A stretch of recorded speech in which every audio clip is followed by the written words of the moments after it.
Ya, Al-Baqarah. Kalau kita membaca Al-Ikhlas dengan kita membaca An-Naba, mana yang lebih utama? Al-Ikhlas atau An-Naba? Al-Ikhlas. Walaupun jumlah ayatnya 4 ayat. Walaupun An-Naba lebih dari 30 ayat. Kenapa? Karena tidak setiap surat itu memiliki kedudukan dan posisi yang sama di sisi Allah. Makanya kalau kalian hafal surat Al-Baqarah, pahala kalian itu tidak sama dengan kalian ketika menghafalkan surat Al-Maidah. Makanya Nabi itu kalau nanya kepada para sahabat, Nabi itu selalu tanya, di antara kalian, mana yang hafal surat Al-Baqarah? Kalau Nabi sudah tahu di antara sahabat ada yang hafal surat Al-Baqarah, biasanya Nabi akan menunjuk beliau, akan menunjuknya sebagai pemimpin-pemimpin di dalam tugas-tugas yang diberikan oleh Nabi. Itulah keutamaan surat Al-Baqarah. Makanya sampai Nabi mengatakan, Fama barokah surah. Siapapun yang mengambil surat Al-Baqarah dia beruntung, dan siapapun yang meninggalkan surat Al-Baqarah maka dia merugi dan dia beruntung. Sebagaimana surat itu memiliki keutamaan yang berbeda-beda. Sama, amal itu juga memiliki keutamaan yang berbeda-beda. Ada yang bobotnya betul-betul, yang bobotnya sedang, yang bobotnya. Maka kita membicarakan mana amal yang bobotnya berat, mana amal yang betul-betul bisa memberatkan mizan kita, karena kita itu satu secara sederhana. Kalau beriman itu sederhana. Satu, bagaimana mizan kebaikan kita dan mizan keburukan kita. Sekarang, 3 amal yang memberatkan mizan itu apa? 3 perkara yang memberatkan mizan itu, kata para ulama, 3. Yang pertama, kalau kita dicintai oleh Allah secara cepat, mendapatkan shortcutnya kita menuju kepada surga. Yang pertama, amalan yang paling dicintai oleh Allah, yang apabila kita melakukan, dan apabila kita mengerjakan amalan itu, langsung mencintai kita, dan mudah memberikan rahmat kepada kita. Yang pertama apa? Yang pertama itu memaafkan orang yang menyakiti kita, dan orang yang mendolimi kita. Lalu setelah kita menyakiti, setelah kita memaafkan, kita berbuat baik kepada orang yang menyakiti. Maka siapapun di antara kita yang ada dalam kondisi kita sudah berani memaafkan, ada orang yang jahat, ada yang satunya, lalu yang satunya memaafkan, lalu tetap berbuat baik walaupun ada yang menyakitinya. Dan yang berani memaafkan karena Allah kepada orang yang membulinya, tapi dia memaafkan orang itu karena Allah, lalu dia berbuat baik supaya orang itu lembut hatinya, tidak melanjutkan untuk membulinya, orang itu nanti akan mendapatkan pahala yang besar. Dan saking besarnya menjadikan Allah nanti yang akan memberikan pialanya langsung dan tidak kepada para malaikat. Contoh, kita ambil contoh. Sini kan? Sini kamu. Kamu namanya siapa? Dani. Dan misal bertengkar sama putra. Ya. Kalau misalkan Dani sama putra bertengkar, misalnya yang membuli putra, dipukul. Lalu putra, dalam kondisi putra ini lapang hatinya, lalu sabar, lalu dia dalam kondisi memaafkan, tetapi tetap mengingatkan Dani dalam kondisi yang baik. Lalu Dani dimaafkan putra, orang semacam putra ini loh yang akan menjadi penduduk surga. Ketika dia mendapatkan ada orang yang menyakitinya, menzaliminya, mengingat baik, tetapi dia tidak balas dengan dendam, tetapi dia bersabar untuk memaafkan. Orang yang mudah memaafkan kepada apa yang melukainya, dan dia memaafkan semata-mata karena Allah, itu yang akan menjadikan hati kita menjadi lapang, jiwa kita akan diringan, dan kita akan mudah untuk mendapatkan rahmatnya Allah. Karena rahmat Allah itu membersamai kepada mereka yang mudah untuk memaafkan. Bagaimana ketika Dani ketika membunuh putra? Putra pernah bertengkar atau tidak? Dani pernah bertengkar? Oh, enggak. Siapa di antara temanmu yang pernah bertengkar? Siapa? Mana? Ini pernah? Sini, Mas. Kamu pernah bertengkar sama siapa? Siapa? Sama Mas Dani. Bertengkar fisik. Pukul-pukul kan? Pukul-pukul. Setelah itu memaafkan.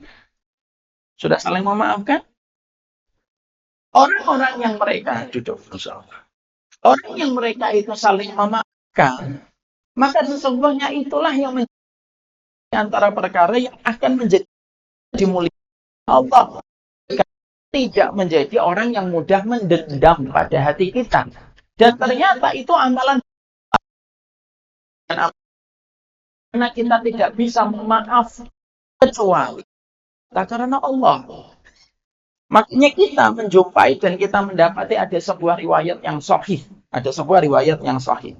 Nanti pada waktu hari kiamat, seluruh manusia itu dikumpulkan oleh Allah. Jadi pada waktu hari kiamat itu seluruh manusia itu nanti akan dikumpulkan oleh Allah. Tiba-tiba malaikat itu akan menyeru dengan satu seruan yang keras. Orang. Apa seruan para malaikat itu? Para malaikat itu menyeru dengan seruan yang keras sekali.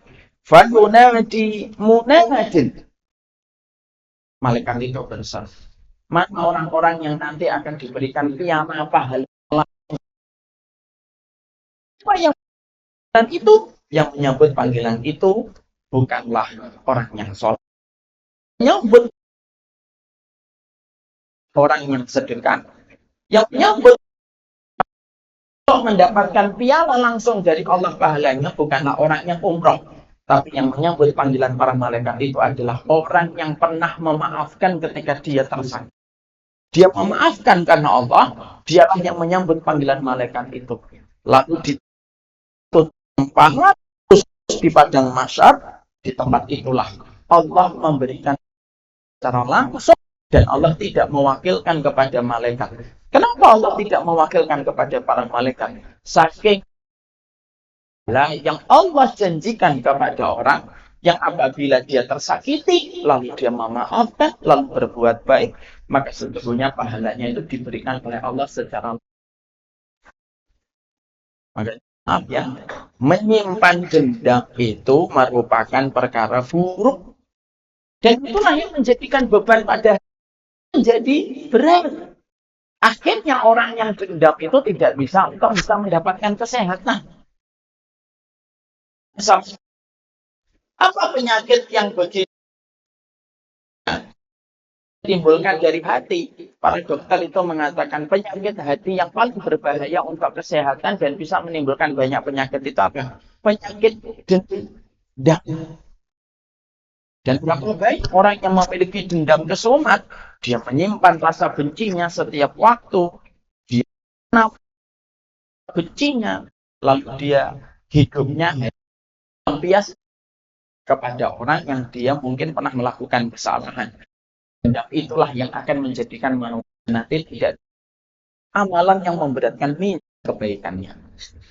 Makanya di situ kita hal yang maka kita belajar untuk memiliki hati dan memiliki seni tingkat tinggi bagaimana kita memaafkan orang. Memaafkan orang ketika mereka dalam kondisi pernah melakukan kesalahan kepada kita. Orang sebesar itu kita akan dicintai oleh Allah. Sebesar cintai orang lakukan kepada kita, sebesar itu kita mendapatkan rahmat. Maka menyampaikan kepada di dalam An-Nur ayat yang ke-22. Wal ya'fu wal yasfahu. Berlapang dadalah dan banyaklah kamu memberi maaf. An-tuhibbuna al-yaghfirallahu lakum. Apakah kamu tidak ingin diampuni oleh Allah? Artinya kalau ingin diampuni oleh Allah Subhanahu wa taala, intinya satu ketika ingin diampuni oleh Allah. Banyak-banyaklah kita memberikan ampunan dan memberikan maaf kepada manusia. Sebanyak kita memaafkan orang, sebanyak itu kita mendapatkan maaf dari Allah. Sebanyak kita memaafkan orang, sebanyak itulah Allah memberikan kepada kita taubat. Sebanyak kita memberi kepada orang, sebesar itulah kita akan mendapatkan rahmat. Dan sebanyak memaafkan orang, seberat itulah pahala kita nanti akan memberatkan mizan dan timbangan kebaikan kita dalam kehidupan di akhirat. Nah, adik-adik tahu pintunya surga ada berapa? Ada yang tahu? Ada berapa pintu surga? Berapa? Satu. Ada berapa? 7. Ada berapa lagi? Nah, sini. Sini. Sini. Ya. Berapa nak? Sini. Pintunya surga ada 8. Kamu nebak atau kamu tahu? Nebak atau tahu? Nebak. Oh, nebak. Sekarang pintu surga ada 8 apa aja? 1. Ingat ya. Hafalin ya. Yang pertama, pintu sholat. Tunggu sini. Pintu sholat. Yang kedua, pintu puasa. Yang ketiga, pintu sedekah. Yang keempat, pintu jihad. Yang kelima, pintu aiman. Untuk mereka yang tawakal sama Allah. Yang keenam, pintu ridho. Bagi mereka yang suka ridho walaupun dia dapetin takdir berat. Yang ketujuh, pintu taubat. Yang kedelapan, pintu memaafkan. Pintu memaafkan untuk siapa? Untuk orang lain. Pintu memaafkan nanti dilewatin untuk siapa? Yang suka memaafkan. Orang yang suka memaafkan nanti akan melalui pintu apa? Surga. Pintu apa? Surga. Pintu surga yang nomor berapa? 8. Pintu apa namanya? Pintu surga. Pintu memaafkan. Yang rajin sholat akan dipanggil oleh pintu apa? Pintu 1. Pintu apa itu? Pintu sholat. Jadi ada berapa? 1 pintu apa? Yang kedua pintu apa? Ketiga pintu apa? Sedekah. Ya, zakat. Yang keempat pintu apa? Yang tahu. Yang kelima pintu apa? Pintu ridho. Yang pintu jihad sudah. Yang keenam pintu apa? Pintu taubat. Yang kedelapan pintu apa? Yang ketujuh pintu jihad tadi. Jadi ternyata bahwasanya termasuk nama salah satu pintunya surga. Jadi orang yang mereka menyimpan dendam, hidupnya tidak akan tenang. Malamnya dia gelisah, paginya dia emosi, siangnya dia tidak tenang ketika dia menyimpan nama. Makanya karena Allah tahu buruk dan dendam, Allah yang memberikan arahan dan memberikan petunjuk kepada kita. Supaya pada kehidupan kita jangan sampai ada dendam pada kehidupan kecuali kita memaafkan. Siapapun yang mereka berani memaafkan semata-mata karena Allah, maka sesungguhnya mereka lah yang akan mendapatkan kebaikan besar dalam kehidupan di akhirat. Dan itulah termasuk salah satu amalan yang paling berat memberatkan mizan kebaikan kita di akhirat. Itu yang pertama. Yang apa amalan kedua yang betul-betul memberatkan mizan dan memberatkan timbangan kita dengan kita? Amalan yang kedua yang begitu berat di dalam pada syariat sahabat. Maka sahabat itu merupakan salah satu di antara perkara yang betul-betul memberikan kepada kita pahala yang besar. Ya. Makanya nanti saya pesan ceritain kan. Kalian dengerin ada sebuah kisah. Manusia nanti ketika manusia itu sudah melewatin sirat, sirat itu apa? Jembatan. Ketika manusia sudah melewatin sirat, nah manusia itu tidak langsung masuk surga. Tapi manusia itu kumpul di tempat yang bernama Qantarah. Apa namanya? Qantarah. Itu semuanya manusia yang selamat dari sirat. Yang tidak selamat masuk ke dalam neraka. Semuanya masuk ke dalam, semuanya di Qantarah itu.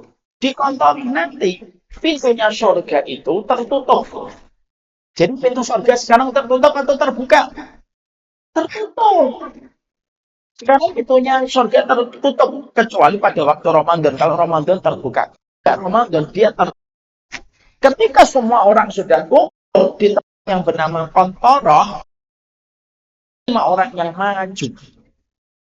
Ada 5 orang yang maju. Siapa 5 orang yang maju? Yang pertama Nabi Ibrahim, yang Nabi Musa, yang ketiga Nabi Nuh, yang keempat Isa, yang Nabi Muhammad. Mereka lah yang maju di antara orang-orang yang mampu melewati sirat. Maju di pintu surga. Ketika apa? Ada 8. Maka pintu surga itu pintu 1, pintu 2, pintu 4, pintu 5, pintu 6, pintu 7, pintu 8. Ada berapa? Ada 8. Pintu yang tertutup. Maka pada saat itulah 5 orang tadi maju. Siapa aja tadi? Nabi Nuh, Nabi Ibrahim, Nabi Musa, Nabi Isa, Nabi Muhammad. Lalu majulah 5 orang itu. Nah, pintunya surga itu tertutup. Dan kalian tahu nggak betapa besarnya pintu surga? Pintu surga itu antara sisi pintu dan sisi pintu itu sejarah 40 tahun perjalanan. 40 tahun perjalanan akhirat, bukan dunia. Antara satu pintu dengan pintu yang lainnya, itu 40 tahun. Pintu-pintu itu tertutup. Lalu 5 orang tadi maju. Ketika 5 orang maju, tampillah seseorang di antara 5 itu. Siapa yang paling tampil paling terdepan? Kira-kira siapa? Nabi Muhammad. Itu tampil depan. Lalu pada saat itulah Nabi Muhammad pintu surga.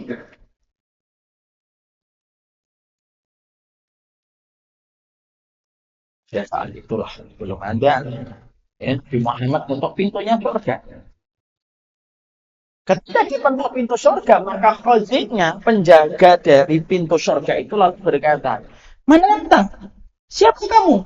Lalu dijawablah Nabi Muhammad, "Aku Muhammad bin Abdullah Khatamul Anbiya wal Mursalin." Saya adalah Muhammad, penutup para nabi dan penutup para rasul. Lalu penjaga pintu-pintu surga itu lalu berkata, Nabi Muhammad, "Kami tidak diperkenankan untuk membuka pintu ini kecuali engkau yang mengetuknya pertama kali ya Rasulullah." Maka pada saat itulah dibuka surga. Semua dalam pintu itu. Ketika semuanya masuk pertama kali dalam surga. Sertanya siapa? Nabi Nuh, Nabi Ibrahim, Nabi Isa, Nabi Musa. Terus ketika yang masuk surga, nanti masuk surganya beda-beda. Ada yang masuk surga pintu puasa, ada yang masuk surga pintu sedekah, yang masuk surga pintu memaafkan, ada yang memasuki pintu surga melalui pintu iman. Kenapa kok pintu surga ada 8, Ustaz? Supaya punya alasan masuk surga. Lalu yang Allah mudahkan untuk mereka. Makanya ada yang dimudahkan sholat, kadang susah untuk puasa, kadang mudah puasa, tapi susah. Ada yang mudah sedekah, tapi terkadang sholatnya biasa. Nanti orang akan dipanggil sesuai dengan amalan terbaik yang mereka lakukan. Tapi kalian tahu, apa kali masuk ke dalam surga? Ketika pertama kali masuk manusia itu ke dalam surga, apa ucapan malaikat itu? Ayo kalian ucapkan bareng supaya gambaran di surga itu kayak apa? Assalamun alaikum bima sabartum. Ini ucapannya malaikat kalau menyambut kita nanti masuk surga. Assalamun alaikum. Itu ucapan malaikat. Apa arti dari ucapan malaikat itu? Salamun alaikum bima sabartum. Malaikat itu mengatakan selamat ya. Keselamatan untuk kalian berusaha pada di dunia. Sabar meninggalkan maksiat. Maka sesungguhnya malaikat menyambut penduduk surga penduduk surga itu disambut dengan ucapan indah dari malaikat dengan mengatakan salamun alaikum bima sabartum. Kan salamun alaikum bima sabartum. Disitulah sesungguhnya orang yang paling sabar adalah orang yang paling sayang Allah di dalam kehidupan. Dan sesungguhnya itu ada berapa? Ada 3. Sabar yang pertama sabar tantang. Sabar yang kedua yaitu sabar ketika kita meninggalkan dosa. Sabar yang ketiga sabar ketika kita menghadapi takdir-takdir yang buruk. Ada berapa? Ada 3. Sabar yang pertama apa? Sabar dalam taat. Sabar yang kedua apa? Sabar ketika kita menahan dosa dan menahan larangan. Sabar yang ketiga sabar ketika kita menghadapi takdir-takdir yang buruk. Di antara 3 sabar itu, mana yang paling utama, Ustaz? Yang paling utama bukan sabar ketika menghadapi takdir yang buruk. Kedudukannya paling rendah. Tapi sabar yang paling tinggi, yang paling dicintai oleh Allah itu sabar yang pertama. Apa sabar yang dicintai oleh Allah? Sabar yang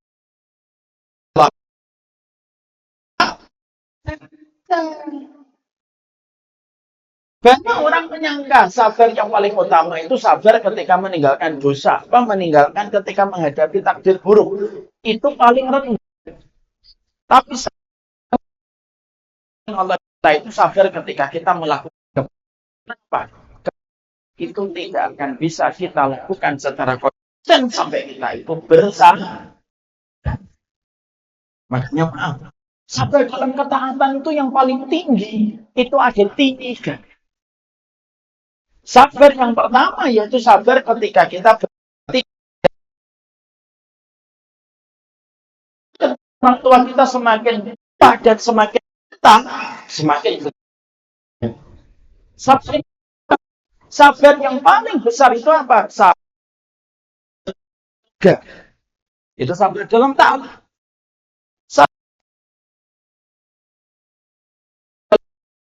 Sabar menonton ilmu. Makanya mau kalian adik-adik semuanya, usah cerita. Kalau kalian yang pertama sabar ketika kita berbakti kepada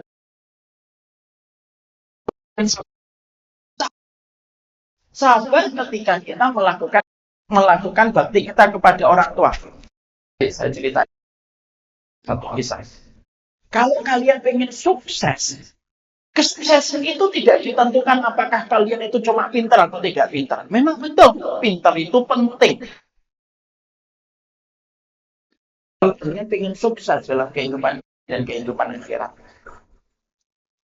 Tapi kuncinya sukses supaya kita mendapatkan kebahagiaan dunia dan akhirat itu apa? Bagaimana berbakti kepada orang tua. Supaya tuanya masih hidup salah satunya. Nah, siapa yang sudah meninggal dua-duanya? Meninggal 1. Sini. Sini saya. Nggak apa-apa sini. Nggak apa-apa sini kamu. Sini.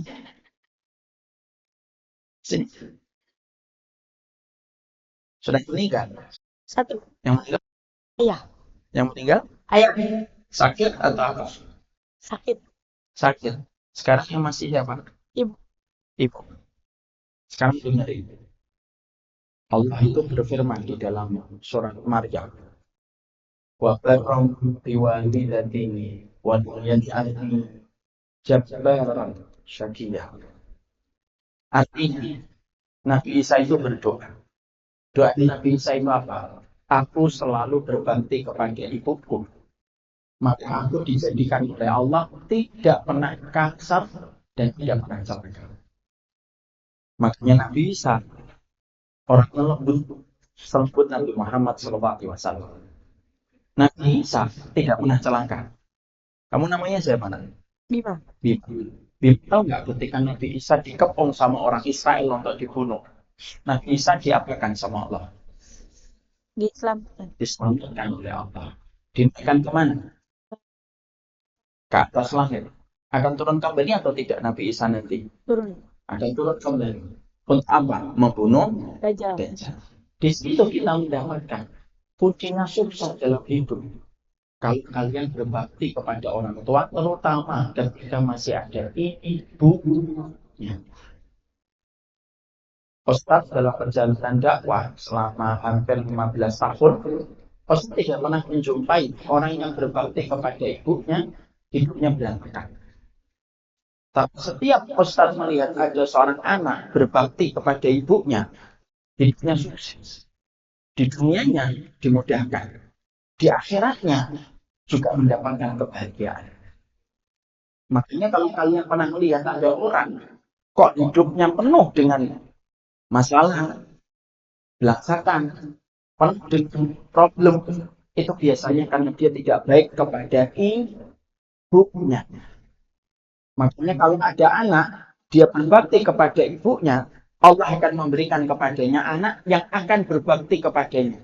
Persis sebagaimana dulu dia berbakti kepada ibunya. Makanya kalian yang masih memiliki ibu, itu kunci bagaimana kalian itu mendapatkan kesuksesan dalam kehidupan di akhirat. Ada pengusaha di Indonesia terkenal sekali. Ketika ditanya, apa kunci kamu sukses memiliki perusahaan bisnis yang luar biasa besar? Apa yang dikatakan pengusaha sukses itu? Dia mengatakan kuncinya bukan IP, bukan nilai, bukan sekolahan disebutkan pengusaha itu. Pengusaha itu mengatakan kunci kesuksesan saya karena saya masih memiliki ibu dan saya memiliki dan memuliakan ibu saya. Makanya jimat terbesar kehidupan anak laki-laki dan anak perempuan itu terletak kepada ibu. Siapa di sini yang ibunya masih hidup, angkat tangan semuanya. Ya. Maka sudah wafat nak ibunya, bapaknya sudah. Bapaknya masih hidup. Bapaknya sudah nggak ada. Sampai maka di situ kita mendapati siapapun yang mereka selalu sabar ketika mereka berbakti kepada ibunya, dan Allah, orang itu tidak akan pernah dijadikan celaka oleh Allah Subhanahu wa Ta'ala. Mari ulangi kata-kata dari Ustaz Barak-Barak. Barang siapa? Barang siapa yang memuliakan ibunya, bapaknya akan mulia. Siapapun yang durhaka kepada ibunya dan bapaknya pasti hidupnya akan celaka. Jadi Bima dan seluruh dari kalian ini akan mendapatkan kesuksesan dalam hidup kalau kalian memuliakan orang tua. Tapi kalian kalau tidak memuliakan orang tua, kalian tidak akan pernah sukses dalam kehidupan dunia dan kehidupan di akhirat. Ada seorang ulama pernah mendapati ada seorang bapak-bapak tua ditampar pipinya sebelah kanan oleh anaknya.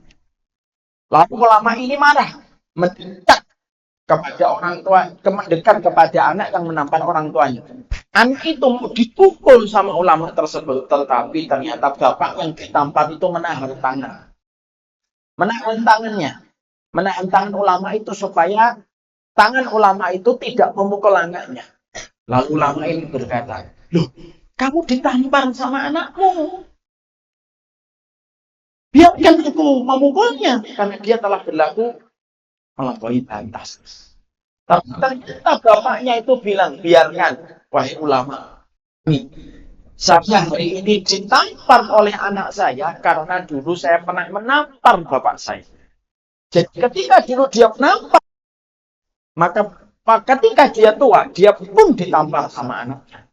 Kalau kalian membentak ibunya dan tidak pada ibunya, kalian pun nanti akan dibentak sama ibu kalian.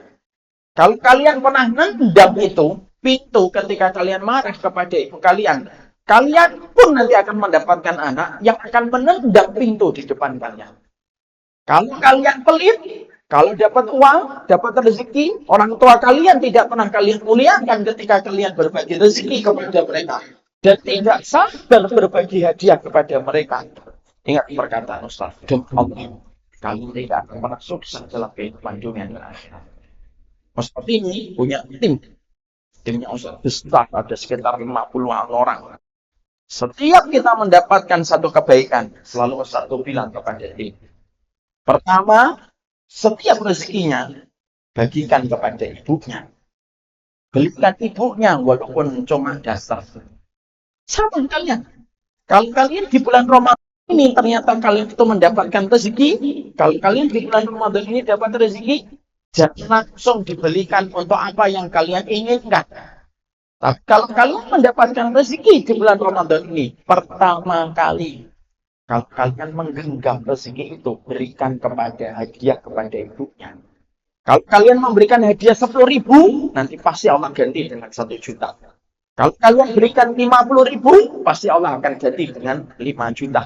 Bahkan lebih besar daripada itu. Karena orang yang memuliakan ibunya tidak akan pernah dikecewakan oleh Allah. Ustaz punya kisah nyata. Ibunya Ustaz meninggal 10 tahun yang lalu. Ustaz pernah membelikan 1 AC.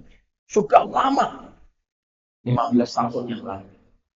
Itu AC Ustaz belikan dalam kondisi pada saat itu Ustaz masih harus nabung. 15 tahun yang lalu atau 16 tahun yang lalu. Saat itu Ustaz ingin memuliakan ibu ketika mau datang ke rumahnya Ustaz. Ada 1 kamar yang belum ada AC. Saat itu Ustaz juga dalam kondisi lagi butuh banyak biaya pada saat membangun rumah. Akhirnya Ustaz membelikan 1 AC. AC-nya itu Ustaz niatkan supaya kamar itu nyaman buat ibu ketika datang ke rumahnya Ustaz. Kalau menurut saya, AC-nya sampai sekarang masih hidup dan tidak rusak. Masih dingin, masih bagus, tidak sama sekali rusak, tidak sama sekali mengalami perubahan. Persis kayak AC yang Ustaz beli 15 tahun yang lalu.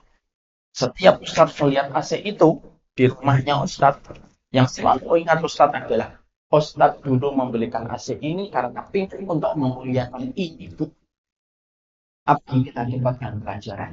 Apa yang kita berikan kepada ibu akan abadi. Ulang lagi. Ayo. Apa yang kita berikan kepada ibu pasti akan abadi. Itu yang kita harus muliakan dari ibu kita. Sabar yang nanti akan memberatkan mizan kebaikan kita, yaitu sabarnya kita ketika sabarnya kita kepada orang tua kita. Yang ketiga, amalan yang paling besar yang akan memberatkan mizan kebaikan kita itu apa? Yang ketiga, amalan Ramadan. Maksudnya ialah 3 perkara yang menjadikan kita sangat memahami itu. Rasanya kita kehidupan ini kita sangat membutuhkan amal yang kiranya amal itu bisa memberatkan mizan kebaikan kita.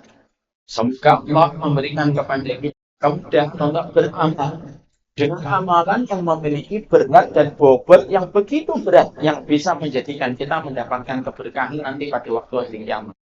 Apa 3 amal yang memberatkan mizan? Apa 3 amal yang memberatkan timbangan? 1, memaafkan.